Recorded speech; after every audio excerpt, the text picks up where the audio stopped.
-36x⁴ divided by -9x ती संख्या आपण अशा स्वरूपामध्ये लिहून घेतली। आता ह्याचा एक्सपांड करून घ्यायचा म्हणजे 36 into x into x into x into x हे मी 4 वेळा x का लिहिले कारण x⁴ होती म्हणून। त्याच्यानंतर त्याच्या खाली ज्याच्याने आपल्याला डिवाइड करायचा आहे तो नंबर घ्यायचा, तो आहे -9 इंटू x आणि 36 ला सुद्धा साइन कुठली आहे मायनस, ती साइन इथं देऊन घ्यायची। आता पहिल्यांदा ह्या x चं डिव्हिजन करते मी, हा x आणि हा x कट झाला। आता संख्येने संख्येला भागायचं आणि चिन्हाने चिन्हाला भागायचं। 9 1 9 आणि 9 म्हणा 9 4 36।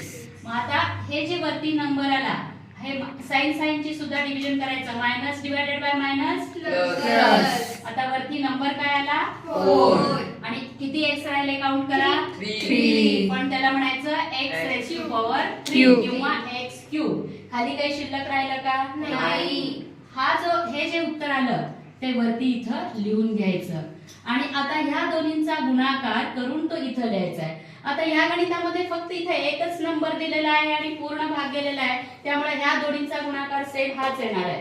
पण ज्या वेळेला पुढे हे गणित वाढत जाईल त्यावेळेला थोडा फरक होणार आहे, तो त्यावेळेला मी पुन्हा समजावून सांगते। आता हे चिन्हासहित उत्तर लिहून घ्यायचं, इथं प्लस साइन आहे इथं मायनस साइन आहे म्हणजे आपलं उत्तराला साइन काय येईल मायनस। 9 इंटू 4 36 आणि x³ इंटू x x⁴। आता डिव्हिजन करत असताना आपण वरच्या नंबर मधून खालचा नंबर काय करत असतो सबट्रॅक्ट करत असतो, मायनस करत असतो, म्हणून इथं मायनस साइन द्यायची।